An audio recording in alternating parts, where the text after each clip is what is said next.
Alright, so here is the original starter. We're going to put the junkyard starter in. This is the same eBay KM10. There's this little wire right here, but you don't need to really connect it to anything. Got my jumper cables hooked up. If you don't know how to use this, do not buy one, because you can actually damage your electronics, especially if you press down on some of them. So I'm going to connect it to the signal wire right here,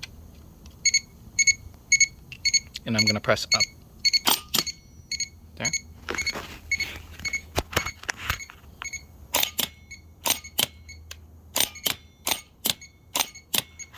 See? Didn't spin. Bad starter.